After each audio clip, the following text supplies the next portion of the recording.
I would gravitate here and eat this more versus this. But the problem with most Americans is that this is opposite. We will go to here more versus here because this looks plain, boring, it's sad, right? It doesn't even taste that great. It doesn't really taste like nothing, really. Versus this is sugary and sweet, right? So, and sometimes we might even contemplate with ourselves and say, well, this could be healthy. It has strawberries and cherries in it. It has bananas, you know. It's vegan, so it could be healthy, right? Protein. Yeah, you know, like we all do that. But, and I'm telling you this because I hear it from my clients. Oh, but it's vegan though. Like Oreos, it's vegan though, right? And I'm like, yeah, it's vegan, but it's still junk food. It doesn't matter if this was vegan or not. It wouldn't really be the biggest difference, okay? It's very small differences if that was vegan or not. It wouldn't really matter, okay? Now, before we go into it, first we're going to talk about the nutritional core principles, okay? We're going to go over that, go over the types of eating styles. This is very important. Go over some testimonial stories of other people that actually was faced with these dilemmas and was able to get out of that.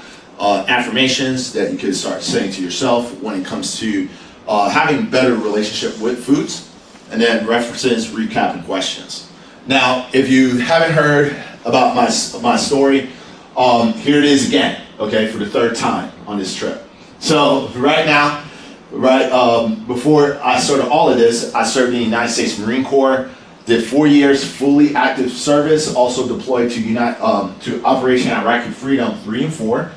Then also I got out and did another 4 years in the United States Navy Reserve. So reserves is like part-time, okay? But I did first I did the United States Marine Corps, that was 4 years full-time, all right? Once I got out of that, then pretty much to make a long story short, I built my company called Body HD Fitness. I'm the creator and president of that company. I'm a sport nutritionist, also an ISSA master fitness trainer and sport nutritionist. I have a degree in exercise science, physiology, and also I'm a plant-based chef student because technically I didn't graduate the course. I just did enough so I could make a cookbook and start selling it, to be honest with you. And then, because there were certain things that I just saw in the course. I took the course during COVID, and there was just certain things in the course, it didn't align to my audience that I'm teaching. Okay, I work with people who works a very busy lifestyle, so a lot of my meals have to be fast and quick. And that's one of the reasons why I jumped out, because with the chef course, they were talking about poaching like peaches and tomatoes, and no one's doing that. I won't even do that. If I'm going out to poach something, I'm just going to go out and eat and spend money, right? But when I'm at home, I'm just going to focus on foods that's fast, easy, quick, and something that's delicious, all right? That's all I'm focusing on. Also, I got into pro bodybuilding, so I started doing bodybuilding as a sport and something as a recreational, something for recreations. But I'm a 3-time pro champion, so that means that I have 3 pro cards in 3 different natural organizations. Also, I'm a judge as well, so I judge a lot of these bodybuilding shows, especially in 4 federations, which is the NGA, NFF, AMBF, and the OCB. These are all natural tested bodybuilding federations, okay? And then also I participated in 38 different bodybuilding shows within a 10-year time span, okay? So I have a lot of experience. I've been vegan for over 12 years. I'm also affiliated with Clean Machine Sports Supplement Company, Vegan Strong, which is a non-profit organization. We travel around the nation to educate individuals, especially athletes, that you can be fit and strong on a plant-based diet. You can get all the protein you need with plants. Also affiliated with Animal Hero Kids, because we go around the world actually teaching kids that you can be healthy and fit on a plant-based lifestyle, as well learn how to love animals. Okay, so that's the whole point of Animal Hero Kids. Now, nutritional core principles. Some of the core principles we want to really pay attention to is how much water you're actually consuming. Water, we're about somewhere around 80% of our body, 70 and 80% of our body is made out of water. So you want to drink a lot of water because that's what's going to keep you hydrated. This is really healthy for you. You want to make sure you're eating a majority of a whole foods plant-based diet. Okay, I know this is most people are vegan. I've also met some people that's new vegans or still transitioning, but wherever you are at in your journey, I highly recommend incorporate more plant-based foods. With my clients, I have about 98% of them is either vegan or on a whole foods plant-based diet. The last 2% are people that's eating an animal-based diet, but just transitioning and moving more towards a plant forward. I'm a nutritionist. Even though I'm vegan for 12 years, I'm not biased about how people should live their lifestyle. I pretty much just tell individuals that if you're going to eat animal byproducts, make that at least 20%, okay? If everything else is mostly whole foods plant-based, you can still do it healthy. Now, I'm vegan because I'm vegan for the animals. You know, that's why I'm vegan, but I can't force my views when it comes to business. That's just how it is. Other people might have other opinions. But with that said, I always say track your progress every single day. If you're not tracking, you're slacking. So if you don't know how much calories you're actually getting into your body, how do you know if you're in a calorie deficit? Because that's how you lose body fat, okay? If you're not tracking, you're slacking. You're kind of just guessing. You're throwing darts blindfolded. You do random actions, you get random results. If you track your progress, you know how to correct and realign and get back on track. And this is something that I teach a lot of my clients as well. If you do these 3 primary principles, drink a lot of water. If you're trying to lose body fat, drink a lot of water, stay hydrated. Eat majority of a whole foods plant-based diet, and then track your progress, you can never fail. But if you're missing any of one of these 3, maybe that's why you're still plateaued and you're not seeing results. Now, how much water should you drink? According to the National Academics of Science, Engineering, and Medicine, determining about 15.5 cups, which is equivalent to 125 ounces for men, and then 11 and a half cups, which is equivalent to 91.3 ounces for women. I usually just say, just drink a gallon a day, okay? That's it, it's easy. It's about 90 ounces overall. So if you do about a gallon a day, you'll be fine. Now, and if you ask me what type of water, any type of water. It could be purified, could be tap, could be sparkling, whatever the case can be, as long as you're drinking water. Because when it comes to the different types of water, this is just quality at the end of the day. You're not gonna, get cancer drinking like a certain type of water, unless you live in one of those states that has like water issues, like really bad water issues. But I don't think that anyone here is. Might be wrong. But with that said, you want to do that because it keeps you full longer, also aids in fat loss and keeping your body hydrated. Sometimes when we're in the deficit, we might feel tired and sluggish. That could be just because you're dehydrated. I had that happen with a lot of my clients. They're eating a whole foods plant-based diet. They're like, it's so hard to stay in a deficit because the calories are so low. And I'm like, are you drinking water? And if they're not drinking enough water, usually that's why they're feeling tired. Now, certain hacks to help you increase your water intake. One is carrying an insulated half or a gallon water container. So I see some individuals carrying some bottles with them. These are great hacks because carrying around the little 12-ounce water bottles or 8-ounce water bottles isn't really going to cut it, because you have to drink a lot of water, especially if I said drink at least a gallon per day, right? At least 90 ounces. So if you're just doing the small little bottles, most of us who's at work in the office, when we drink that water, we're going to sit down in that chair and be more focused on work than getting up again to refill that bottle. The only time you're getting out of your chair is once you have a little bit of time on your own to refill or to use the bathroom. That's pretty much it, right?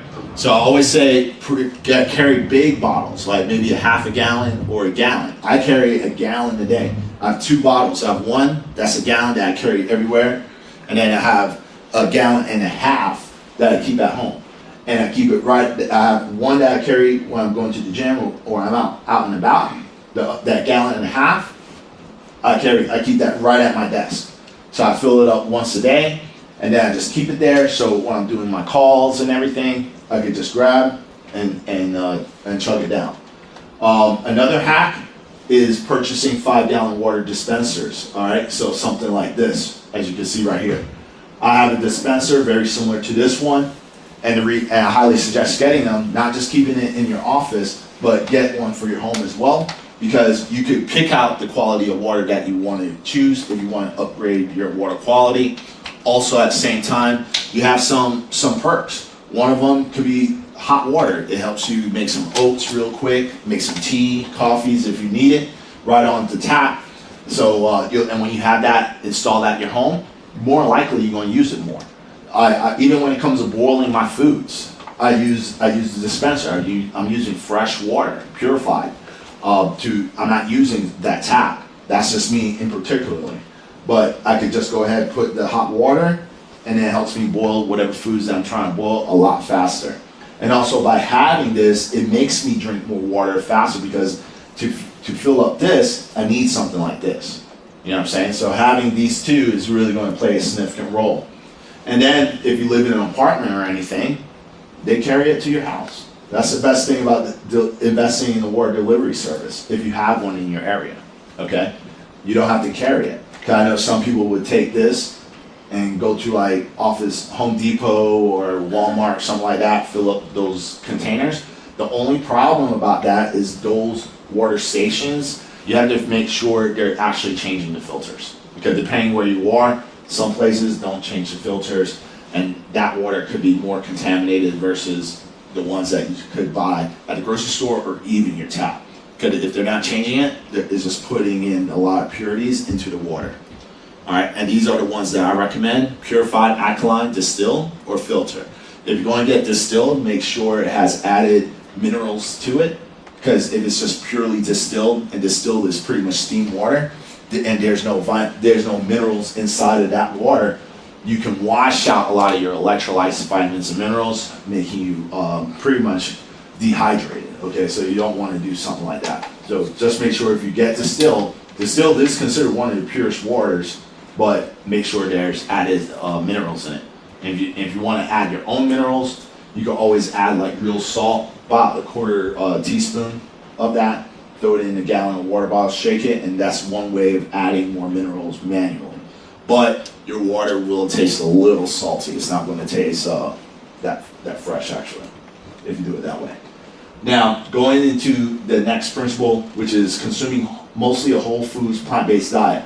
Now, some people think that eating a whole foods plant-based diet can be unhealthy, but according to the American Academy of Nutrition and Dietetics, claims that appropriately planned vegetarian diets, including total vegetarian or vegan diets, are helpful, nutritionally adequate, and may provide health benefits in the prevention and treatment of certain diseases. Foods that are considered in its natural state. Like in its natural state. Because when you start processing, this is when things could get weird. Like in my previous class, I also talked about processed foods, and even there's certain levels to it. You have like foods that's minimally processed, and then foods that's ultra highly processed. So, but the best foods are always going to be foods that's just in a natural state. It hasn't been touched, you haven't really transformed it, you haven't juiced it, you haven't extracted it, none of those things. If you're eating 80% of your diet is mostly like this, you're good to go. Benefits of eating a whole foods plant-based diet, all right, is going to be the fiber. Fiber plays such a significant role when it comes to eating a whole foods plant-based diet. The reason is because if you're trying to get pre and probiotics, that's what your gut microbiome actually feeds off. The good gut bacteria, that's what it is. It feeds off the fiber from the vegetables, which are the prebiotics, okay? So you don't have to go to the grocery store or supplement store and spend hundreds of dollars on these prebiotics or probiotic pills, okay? And truthfully, they're actually a waste of money, okay? You're not going to get the benefits as if you get it from real foods. So if you have gut issues, digestive issues for certain individuals, I highly recommend be on a high fibrous diet. That's what's really going to help you out. And if you feel bloated or you're passing gas a lot, this is a good sign of the gut bacteria. It's eating the fiber, which turns into CO2 gas. And your body will get adjusted to that after a few weeks, okay? and then your body will start getting used to having a good gut bacteria, and then the CO2 or the passing gas will start like eliminating itself. Okay, so it's totally normal. But this is one of the reasons why a lot of people have discomfort sometimes when they're consuming more of a high fiber diet, because a lot of Americans usually follow a low fiber diet. About 80% of Americans are either not even 80, it's 90 to 95% of Americans is actually eating a low fiber diet. They're only getting about 5 up to 15 grams of dietary fiber, which is extremely low. So imagine going from that to like a diet that has about 50 grams. Of course they're going to have digestive issues, but if you slowly introduce a high fiber diet, like going from, if someone went from 5 to 15 or 5 to 20, this can give the gut some time to get used to incorporating more fiber into their diet. And this is what I've done with clients that had digestive issues, not used to getting a lot of fiber into their diet, or even have Crohn's disease, which is a digestive issue. Now, when it comes to the different types of foods you should be eating, I always say aim for the rainbow, okay? And the reason is because every color of fruits, vegetables that you eat has different impact to the body. So for example, red fruits and veggies are filled with lycopene, which helps with heart health, okay? And I always say in my videos, you want to follow, I always say like secret of the universe. That's what I always say.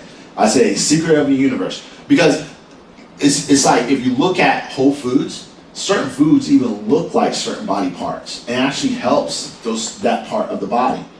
Even the color kind of represents what it helps. Like if you kind of think about it, red fruits and vegetables helps what? With the heart. The heart is what? Red, right?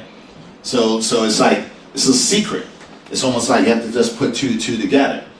With orange has beta-carotene, which helps with eye health, prevents skin damage, and converts vitamin A and helps with the immune system. You know what else beta-carotene helps with?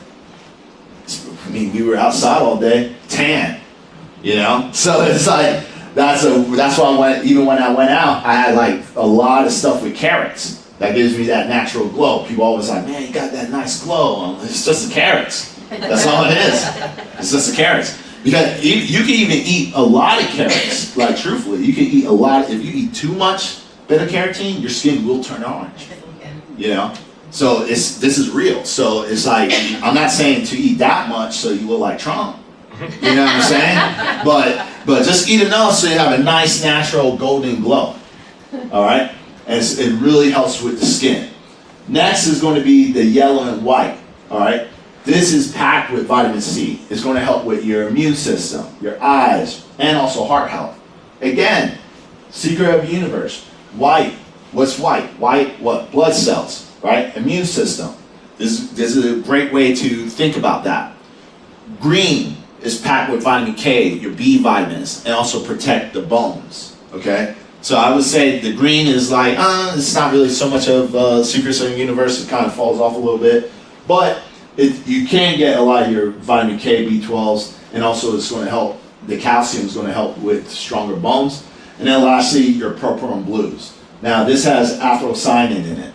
This is extremely good for the body. Anything that's dark color, all right? So when it comes to this, and you can even include black in there, right? It's not black like rotten and moldy, but you know what I'm saying, like black rice or something. But when it comes to that, it protects and heals your cells from radical damage and lifestyle diseases. The color does help protect vegetables from sunlight damage, cold temperatures, and stressors. It's high in antioxidants, all right? Supports healthy urinary tract, prevents hypertension, liver disorder, kidney stones, and also the common cold. So just remember, if you're looking for a superfood, a lot of your superfoods fall within those purple and blue types of vegetables, okay, or plant-based foods. It's really good. And with antioxidant foods, it helps with anti-aging. It helps slow it down as well. So that's some of the benefits too. Now, the last one, which is tracking your foods. like I said, tracking and slacking. So one way you can track your foods, and this is something that I tell a lot of my clients, they have to use it. It's not even a discussion. It's not a debate. They have to use it. It's mandatory. It's MyFitnessPal. MyFitnessPal is a free app where you can track all the foods that you're eating. So if you don't know how to get vitamin A, vitamin B, your C vitamins, iron, calcium, how much dietary fiber am I getting each day? How do I stay in a deficit? How many calories should I be eating? How many calories does that soda has? Whatever the case can be, use MyFitnessPal. Once you start using that, that's when you start having a better idea when it comes to nutritional science. Because I always say, it shouldn't be just doctors, nutritionists, or dietitians that should know this. Y'all should know this. We eat food every single day. This should be taught in school. It shouldn't be at a higher level where I'm teaching you this. You should automatically know this. Because this is what you're putting into your body every single day. It makes sense, right? Yeah. Right. Because in health class, and y'all could probably relate, when I was in regular health class, literally from K, whenever health started, I think maybe the third grade all the way till high school and 12th grade, the only thing I knew, and the health classes were pretty much the same, was like, eat your vegetables, cheese is good for your bones, cheese and milk is good for your bones, and eat a lot of protein if you're trying to be healthy. Is that the same that y'all learned? Yeah. Yeah, right? That's as basic that it got. And then everything else is pretty much advertisements of what you've seen on TV. You get indoctrinated with TV ads, and that's it. Marketing campaigns about food. But this is the type of stuff you should actually learn in health. You should learn about these foods because these are foods that we're actually putting into our body every single day. So that's why I try to break it down to people as simple as possible so you have a better understanding. That's why I highly recommend using MyFitnessPal so you can have a better idea on the foods, what you're putting into your body. Now, one of the cool things about this as well, when it comes to tracking, I always say, find a mentor. A mentor is like a cheat sheet. All right? If you have someone who's an expert, who's willing to teach you that knowledge, don't just find a coach, that's going to just train you and just get you in shape. I've been in the fitness industry for over 14 years. I always tell people, is your coach just training you or are they teaching you? Are they really coaching you? Because I've seen a lot of people who are with trainers who's only getting enough knowledge so they can always buy more. So you probably already heard, you probably heard this analogy before. If the doctors always keep you sick, they don't have any more. They have no more clients, right? They have no more patients, right? So they have to keep on keeping you sick. They don't want to heal you. You probably heard that analogy before, right? I heard it a billion times too. I say it's the same thing in the fitness industry. If they're not teaching you exactly what to do to stay healthy, they just want to keep you sick. So you've probably seen programs like 8-week shred, right? You do the 8-week, not saying that it won't work.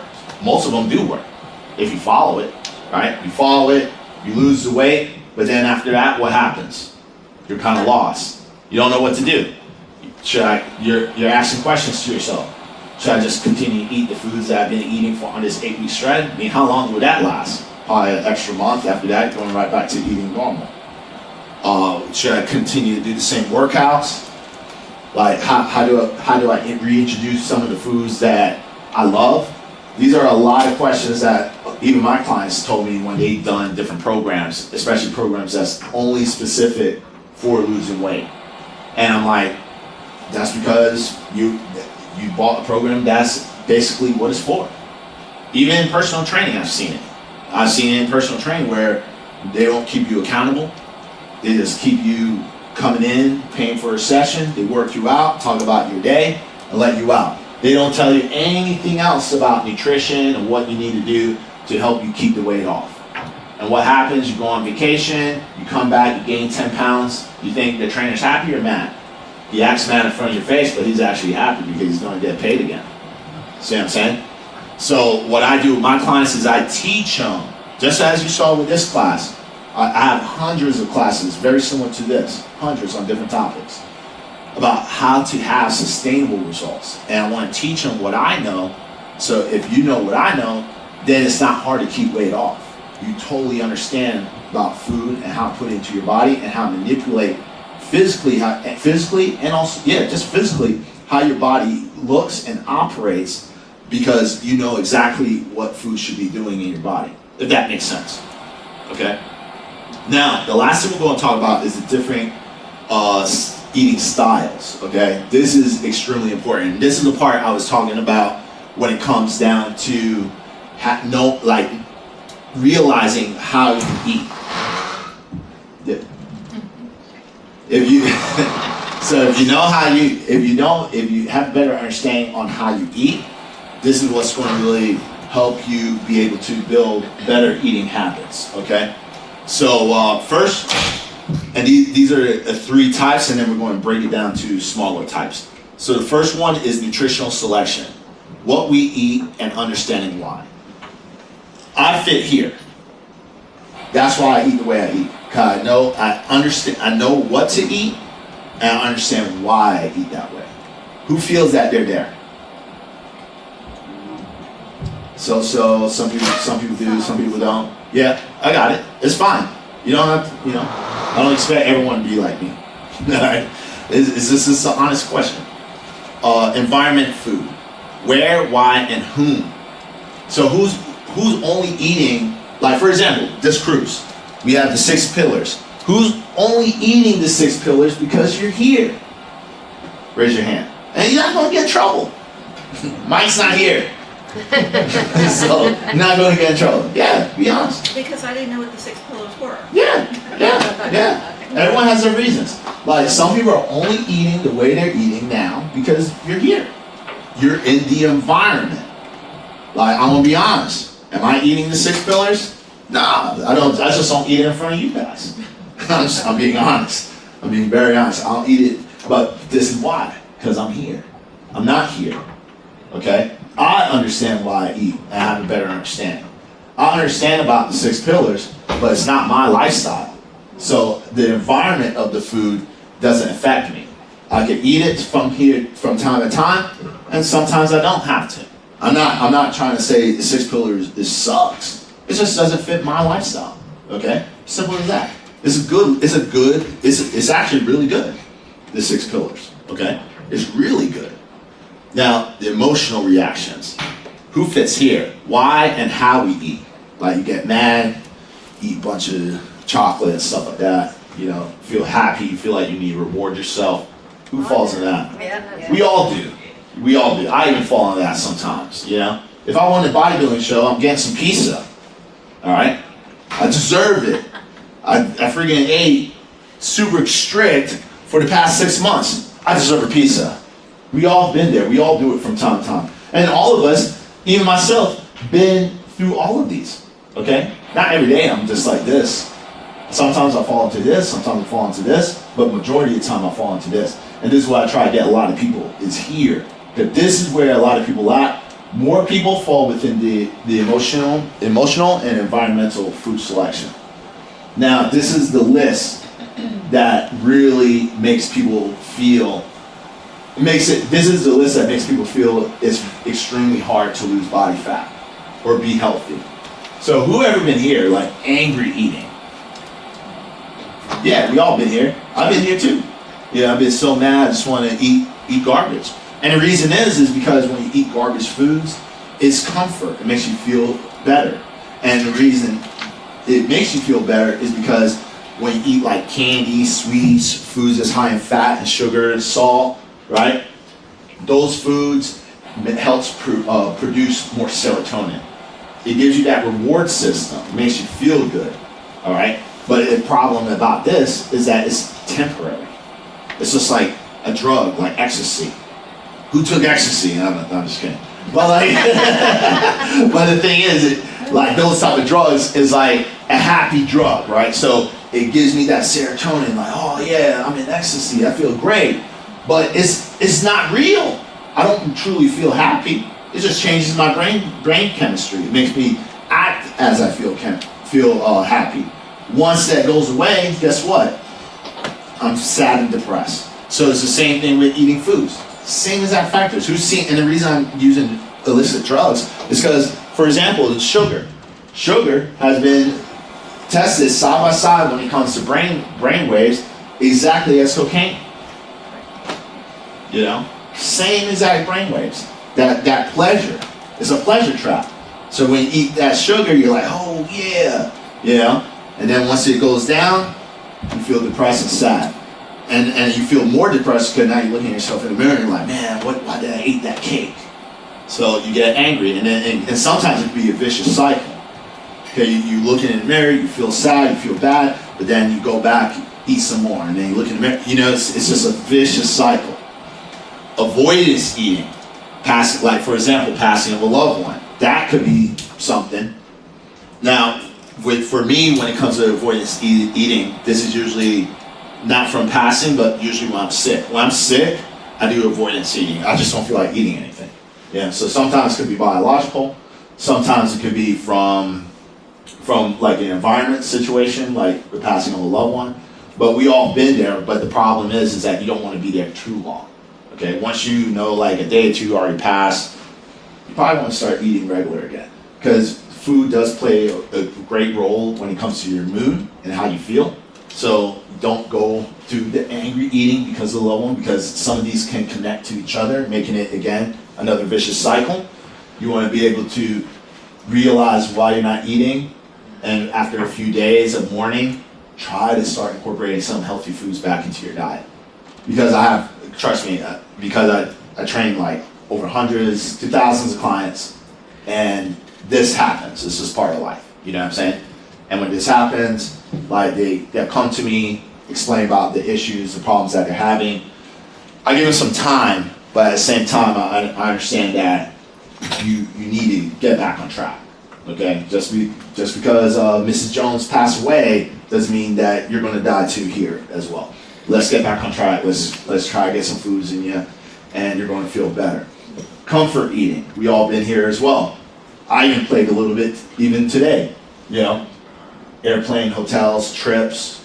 You know, whoever been on the plane grabbed the little Biscoff cookies because they're vegan. I have. Yeah, we all have. Yeah. So this is that comfort eating. Do we need the cookies? No, we don't really need it, but we take it because it's there, and it's just like, yeah, I'm bored, and we're pretty much just eating because we're bored. It's only 2 little cookies. Why do we need to eat the cookies? You know what I'm saying? But we do it because we're bored. So it's comfort, right? It makes you feel more comfortable, pass the time. We got PMS. Again, this is more biological, so that could be control as well, because you can manipulate the type of foods that you eat under the weather, like I talked about before with the avoidance. Companion eating. This is the worst. The companion eating is the worst. These are individuals that the reason they're together is because they're able to bond because of food. You ever seen couples that they both look the same? They both look like Michelin mans. You know what I'm saying? That's because it's companion eating. That's what you're seeing in real life. It's companion eating. Because both spouses are overweight, unhealthy, have similar diseases and health issues, is because of that. That's what that is. And I've worked with couples like that. Oh yeah, we both are foodies. You know, in my brain, I'm like companion eating, because they don't know how to bond anywhere else. The food plays a significant role in their relationship, and this is toxic. It's like, I call it a Coca-Cola relationship. You ever heard of that before? Coca-Cola relationship? Tastes so good, but it's so bad for you. That's a Coca-Cola relationship, because what happens if one partner gets in better shape than the other? What do you think happens? You think the other one helps each other, lift each other up, or pulls them down like a crab? Pulls them down, exactly. I've seen it happen so many times, and it's sad. Either a female gets in better shape, the male's getting depressed because the female's getting in better shape. You know why? Because more guys are looking at her now. True, it's fast. I see it. And then next thing you know, oh, I can't do it. Then getting angry and saying, I want my woman. I'm going to get that 6-pack. Screw that. No, they're going to try pulling them down. And vice versa. It could happen on the opposite end. I've seen it on both ends of the spectrum.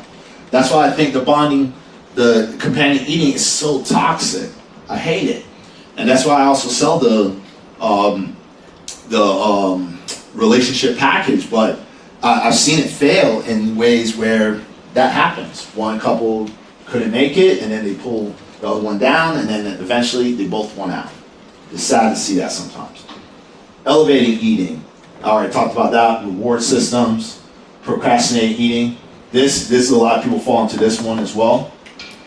Who said, I'm too busy to meal prep or have a trainer or work out? Yeah, we all been there. That's procrastination. You're just putting other roadblocks as an excuse. And one thing I always say to get over procrastinating eating is that you either sacrifice for your goals or your goals becomes a sacrifice. And that's with anything in life. All right? Anything in life. It's either your goals either you sacrifice for your goals or your goals will be the sacrifice. Does that make sense? Yeah, so let that sink in. All right? Okay, if you're not going to sacrifice for your goals, guess what? The procrastination and excuses do not care about the health-related disease. Cancer don't care about your excuses. It's either going to happen or it's not going to happen. Where you put whatever you put into your body, you have to remember, am I feeding it or am I destroying it? You have a choice every single day. Cancer, all these diseases don't happen overnight. It happens with all the choices you make every single day. Are you feeding it or you're destroying it or you're eliminating it? What are the choices that you're making? And always remember, those diseases, when they come up, like type 2 diabetes, do not care about your excuses. No one cares, truthfully. I don't even care. The doctor doesn't even care. Because we're all going to get paid no matter what. You know what I'm saying? This is a fast. This is hard fast. I'm not the type of guy that's going to sit here and talk about like, oh yeah, you need to do it and be all happy. No, man. No one cares. You live in the United States of America. This is economics. Everyone runs off of money. Like, they're going to get paid regardless if you're dead or alive. But the only problem is that you're going to resolve them not getting that paycheck if you make sure to start investing your money into the right choices. I'd rather spend 50 grand now on healthy foods throughout a 10 to 20 year time span to increase my longevity than spending 50 grand in one day just to get the doctor to remove the plaque out of my heart. Does that make sense? Yeah? Or no? You guys are scared? Yeah? Or no? I need to hear it. Yeah? It's your life, man. So with that said, next one, fear of the unknown. Unsettling feelings, all right? Then we have the FOMO, or group eating. This is another one too that we all fall into. FOMO, fear of missing out. Who been to a wedding or a party and everyone's like eating cake and ice cream and you feel like you left out? Nobody? I mean, some of y'all vegan, so like you should be feeling FOMO. Yeah. Yeah, there you go. Like I know, I see it all the time. Like I go to a barbecue or something, everyone's eating meat. I'm like, damn, where's the Beyond Meat? Where's the Impossible? Because I feel left out. I don't want to be a guy eating carrot hot dogs. That's what sucks, right? So it's like, yeah, it's FOMO eating, right? Then we have forced eating, guilty eating, identity eating. We're not going to go through all of it, but you can just read it. Innocent, lonely, novelty, self-sabotage. Oh, I'll start Monday. Oh, I messed up on a diet. I started Monday. And it's like, bro, it's Tuesday. You're telling me you're going to eat bad for the next 6 days? Like this happens. Like self-sabotage. Silence eating. This is really dangerous because you're just eating in silence. You don't want to talk to nobody. That's the worst. Spiritual eating, that could be good or bad, depending what spirituality you're following. And then trash can eating, finish all the food. I grew up with this. Some people might relate. Oh, you had to eat that food. I'll tell you a quick story. My mom wanted me to eat pig feet one time, right? I did not want to eat it. It was literally a hoof with the foot just sitting on my plate. And it was standing. Oh. Yeah. And I was like, oh, hell nah. I'm not eating that. Obviously, this is before I went vegan. But even then, that vegan current was like speaking like, bro, like that's super crazy. Why you want to eat that? Hell no.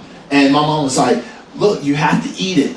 You know, you have to finish all the food you eat because you're wasting it. There's poor kids in Africa that's starving. And you know what I said?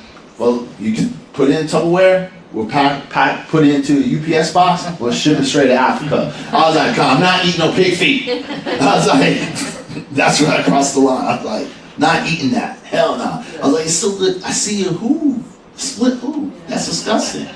But eventually, as I grown up, I remember, you know, I started eliminating those foods. And foods I can't eat, I just stopped. All right? So, because sometimes we grew up with that, and it's like, you get a lot of food, you feel like you got too much, but you feel like you need to eat it all. But remember, you don't have to eat it all. Just throw it away. It's going, once it goes away, especially on ship, they throw it in the ocean, if y'all don't know. Like any food, organic foods, is dumped in the ocean. I was in the Navy, so I worked in the trash compactor. I'm telling you, that's what they do. So it's like, they throw it in the ocean. When it comes to the plastics and stuff like that, depending on certain ships, but on a Navy vessel, we take all the plastics, we melt it into like these big giant discs, and then we recycle it at the ports, if it's a good ship. Because some ships does some sketchy stuff, they'll dump it right in the ocean too. All right, but going back to here, for finish all the food, you don't have to eat it all. Okay, whatever you're done, put it away. Put it in the meal prep container, or throw it straight in the trash can. Maybe make it into compost. You know, there's so many things you can do it, but you don't have to put it in your gut. All right. So with that said, we're just going to go over some testimonials. So these are some of the individuals that worked within my program and had like eating problems, like they wanted to learn how to eat better. So for example, we have Sabrina Curtis right here, 48 years old, was able to lose about 13 pounds just in 7 weeks, learning how to balance her food and creating a better relationship on a plant-based diet when it comes to the food she's eating. Okay, just in less than 7 weeks, she was able to do that. And look how much better she looks, right? Then we also have this one right here, who also lost about 32 pounds in 10 months, okay? We have Lucas right here, who lost over 40 pounds in 10 weeks, and was able to get a ripped six-pack.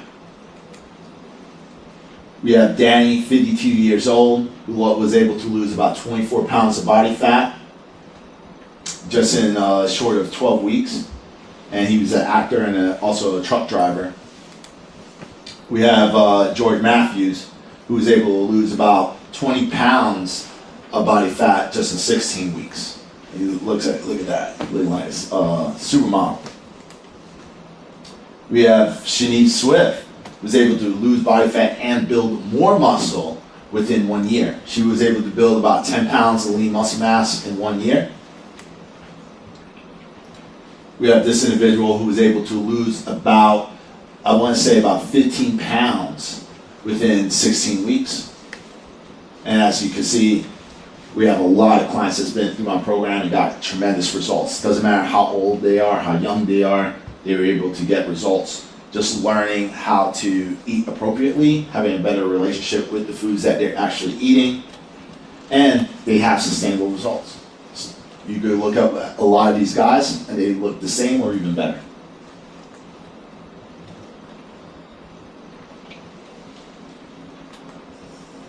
All right, so let's go into some affirmations. So one of the things you want to do is this, all right?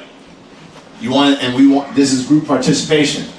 So y'all need to wake up, all right? And then let's go with this. I can lose weight. I can lose weight. I can lose weight. I can lose weight. Now, why do you think that's important? Because every time you say things about the negative, and I'm really big into affirmations, like what you say. Because what you say, you put it out there into the universe. When you're like, oh, it's too hard, then it will be hard. Oh, I can't do it. Yeah, you won't be able to do it because you're already having negative self-talk with yourself. And the worst person that can tell you, that can talk negative about yourself is you. Okay? It doesn't matter what other people think, it matters what you think. So if you're struggling with weight loss and you're like, I can't lose weight, it's too hard, start making those procrastinations, excuses, then it's always going to be hard. So every time, it doesn't even matter if it's hard, you always want to say, I can. Okay? I can do this. I can lose weight. I can do whatever you put your mind to. Next one is like, I will lose weight. I will lose weight. Say it louder. I will lose weight. I will lose weight. Yeah, there you go. So again, positive, because now you're not saying you can, now you're saying you will. You're putting that affirmation that you're going to take action. Because there's like the book called The Secret, right, by Rhonda Byrnes. She talks about this stuff all the time. But you know, the part of the book that a lot of people fail, especially if you watch the documentary on Netflix, a lot of people watch the documentary. Which documentary?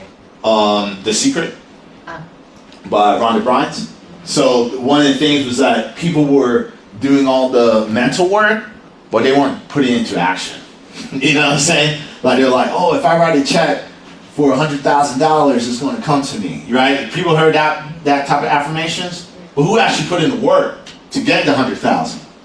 See, I know I did because I did it. I put 100,000, I got 100,000, but I had to put in the work. It took me 5 years to get it, but I always had that check right there that I'm going to make 100K.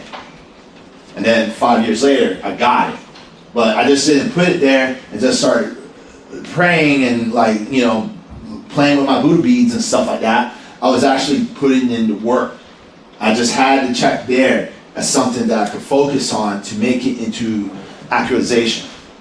Okay? I care to lose weight. I care to lose weight. I care to lose weight. I care to lose weight. There you go. Now you have to care. This is one of the questions I actually put into my quizzes. Like, from a scale of 1 to 10, how important is it for you to lose the weight or get in shape? Now, when someone tells me 6, 5, 4, sometimes you barely hear me write you back. I'll be honest with you. Because if you don't care, I don't care. And no one else is going to care either. I don't want to hear your story. If that's the one, you could have wrote a paragraph in all the other ones. But that one question, if I see a low number, I'm not even going to waste my time. You know what I'm saying? Because I can't make you do anything. I can't. I can't make you do anything if you don't care. Quick story. I was working at Gold Gym.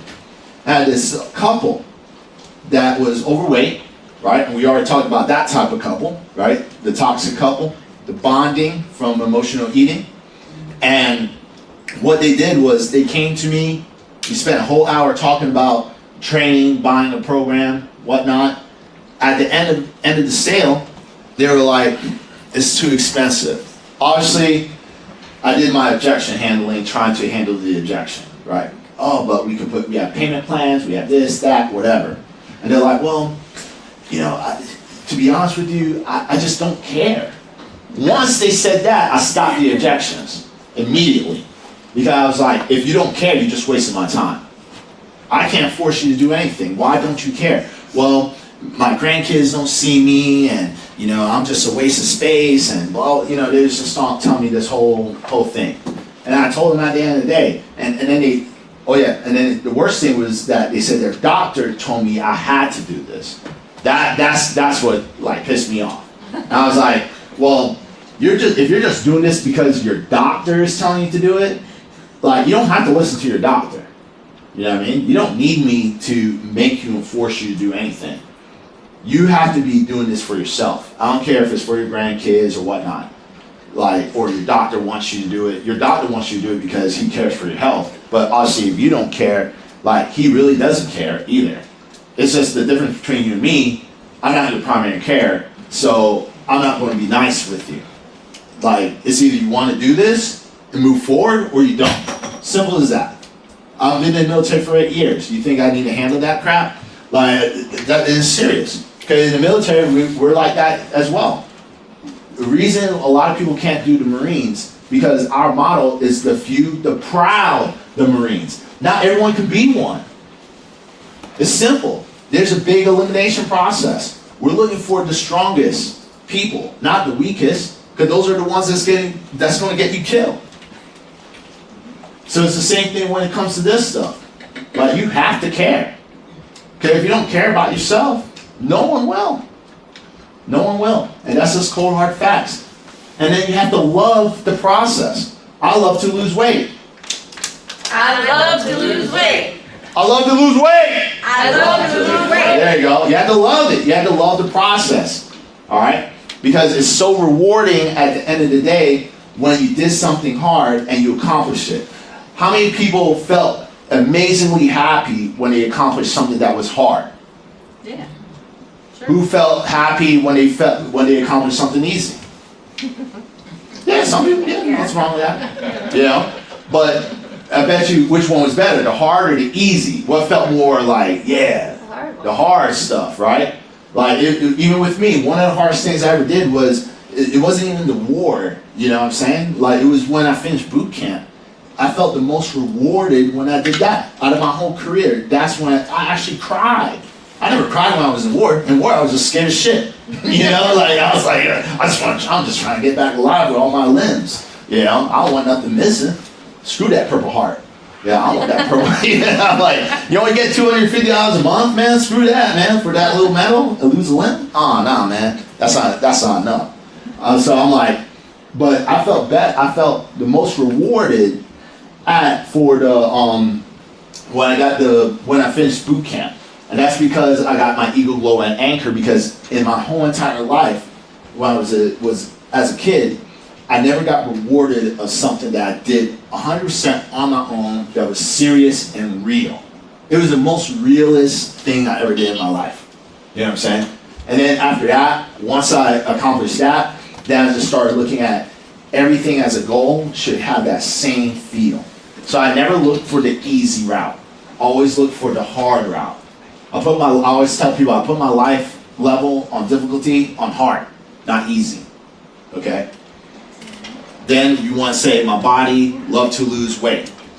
My body loves to lose weight. My body loves to lose weight. My body loves to lose weight. Yeah, and you want to say that too, because you have mind, body, and spirit. Okay? So if you say like, well, I can't lose weight because of my metabolism, you're already telling your body what it can and cannot do. Okay? If you tell your body it can lose weight, the doctor said your metabolism slow though. Yeah, but I can lose it. Yeah, I don't care what you say. I'm telling you what I can do. I'm telling you, the mind plays the biggest role. They actually did a study on the mind, talking about this. That they had two groups. One group was sedentary and was told negative thoughts and ate the same amount of calories. Another group that was told positive thoughts, eating the same amount of calories. Who you thought lost weight? Group A or Group B? Positive one. Positive. Group B. They did nothing different. Nothing was different. They didn't exercise or nothing. They were both eating the same amount of food. And Group B lost about 5 pounds versus Group A. Just from the mind, just thinking about losing the weight. All right? So, ending everything, here's some references of where I got some of my information from. Also, what we went over. And then any questions. And also as well, if y'all have any questions, just let me know. Any questions? Sorry.